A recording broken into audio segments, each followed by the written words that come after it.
Monday morning. Talk with Pig Trail Nation's Mike Irwin. Always appreciate your time, Mike. How was your weekend? Well, good. Just going along, hoping for some rain, and we didn't get it. So don't like to water my yard. It costs money. You and I were texting a little bit earlier about, and I don't remember the young man's name. He's a lineman from Texas who's agreed to a revenue sharing contract with Texas Tech worth $5.1 million. Tech is throwing a ton of money around that I understood was thrown out before July 1st, before the House settlement became approved. But this has nothing to do with that. This is some of the revenue share dollars, and 5.1 for, and this is I don't know if it's guaranteed or not, 3-year deal. It seems like a long time. Well, we're basing this on his agent who announced all of this. Tech didn't say anything, but I can't imagine as an agent would say this if it wasn't true. And yes, it's revenue sharing money. It's not NIL.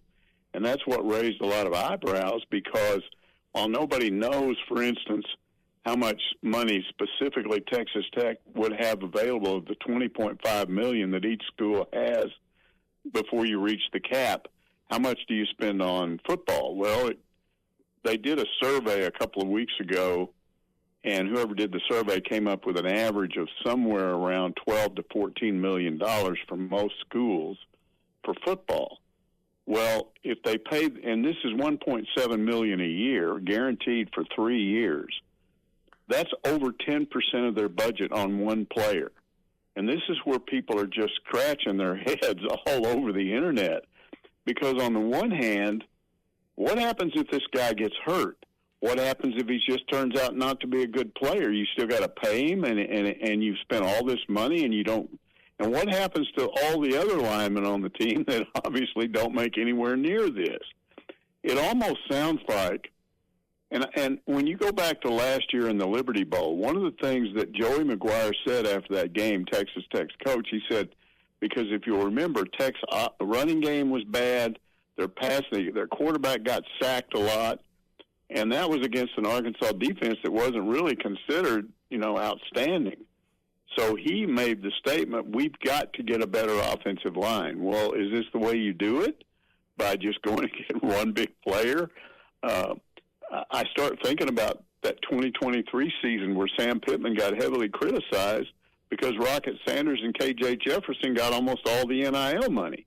And what that did to the other players on the team, how it causes issues. So the whole thing's kind of crazy sounding.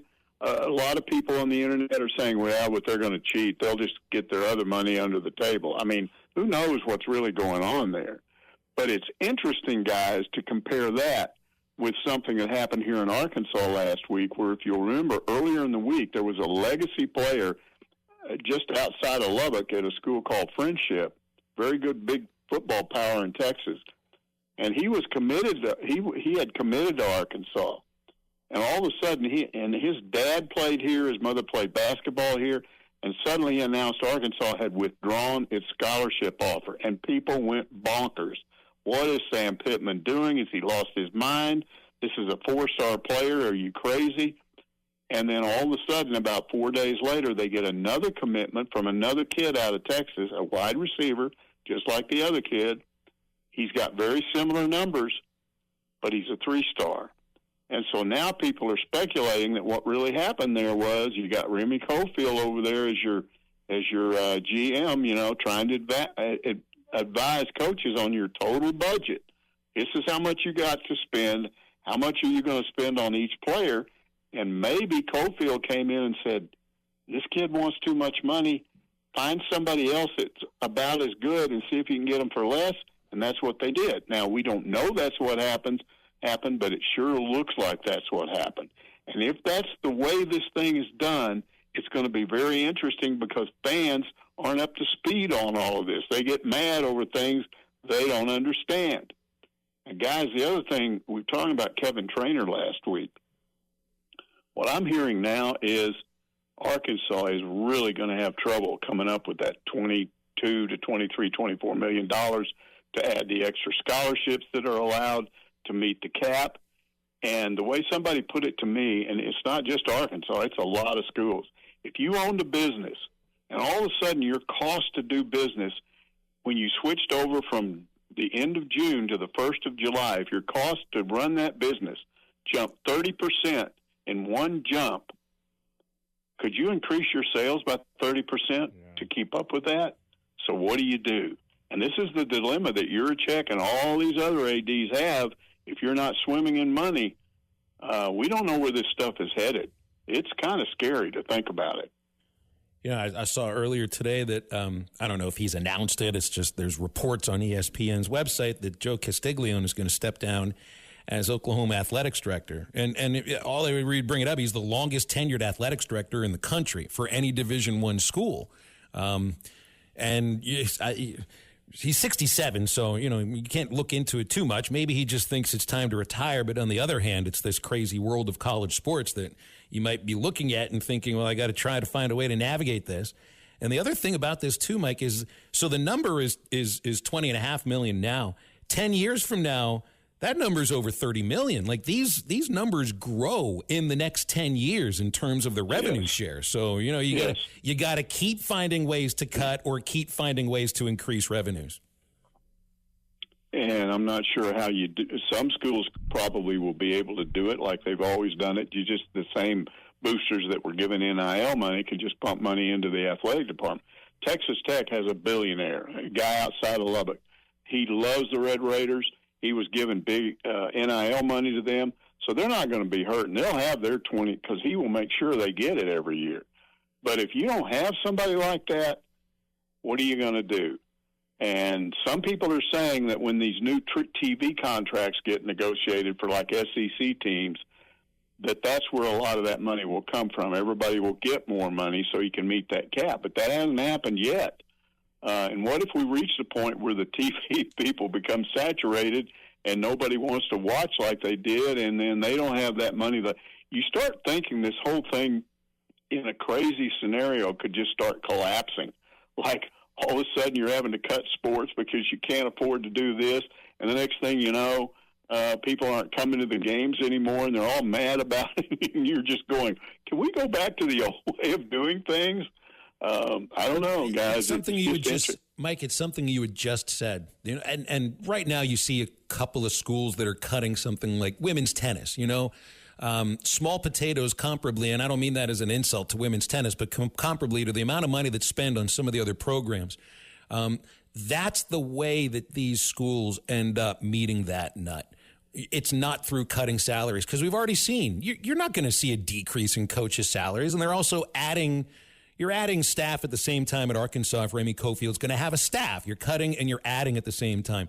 Where the big savings end up, Mike, is cutting sports. We're not there yet. But when you think about adding another $10 million onto this revenue share in the next 10 years, we're going to get there at some point. And so what you have to look at is if you cut a X amount of women's scholarships, you have to cut an equal amount of men's scholarships. So if you get rid of women's tennis, you got to get rid of men's tennis. If you get rid of men's golf, women's golf. Maybe you just say we're not going to have a track program anymore because you've got all these athletes on scholarship for men and women's track. Where does it stop? And do you end up finally with a situation where you have, I don't know, there's no way you're going to cut women's basketball, that's for sure. That's one of you just got to have it because you're not going to cut men's. Maybe you cut back on the number of scholarships. I don't know, because you don't have to fund all these scholarships. For instance, Cal now has 15 scholarships he can offer. But he said all along, I need about 8 or 9 guys. So what if they say, okay, we'll cut basketball back to 8 or 9 scholarships? Then you can cut women's basketball back to that amount. There's just ways you could do this, but it's just, I don't know. The way we've always seen things work may not work that way in 5 years. It's kind of scary to think about. I wondered what you made of Cofield's press conference, and I thought he had a little, and maybe his hands were tied in what he can say and things he can detail. But I had difficulty figuring out exactly what his role is going to be outside of telling the football team that they can't have certain players because they're asking for too much money. And I don't even think he'd met Cal yet, and I don't know what the role would be with baseball. They seem to be separated sometimes. I understand they're still part of the department, but for me, I know he's a GM of the entire department, Mike, but for me, it still feels like he's there for football, first and foremost, and maybe only. Yeah, that's a big part of it. And I did understand what he was saying, because what he was basically saying is, I'm not going to tell these people who they can recruit. I'm not going to scout players. What I'm going to do is, if you're sitting there trying to figure out how to make all that money go, if you've got $14 million for football, how to spend all of that $14 million, I'm going to give you suggestions. Maybe you don't want this guy here. Maybe you want to bring this other guy in here and do that, and because he's going to cost you less. What we've just talked about, that may be what happened with that legacy player. So that's what I think he'll do. And I still don't. My own personal belief is you're not going to see all these individual GMs for different sports. I think you're going to end up with one guy doing it for everybody, because I don't think they have the money to do that. I could be wrong, but if you're trying to figure out how you can do all this stuff, why are you adding more staff? You know, you're having to cut staff now. And there's already also speculation that in the final analysis to make this work, you may see athletic directors have to volunteer to take a pay cut. And other top people, you don't fire them, they just agree to a pay cut. Okay, what about coaches? If you're getting $12 million at Georgia or whatever he's getting, what if you agree to go back to 8? You know, would you do that? Who knows? But that may be where we're headed. They just had this exercise with COVID. They're going to have to go through it all over again. Hey, before you go, Mike, Emmett in Springdale, he wanted to know about this. You brought up the Arkansas State game last week and the importance around it. Do we know if there have been any negotiations with the university and the state to continue to play at War Memorial, or is this the last one for a long time?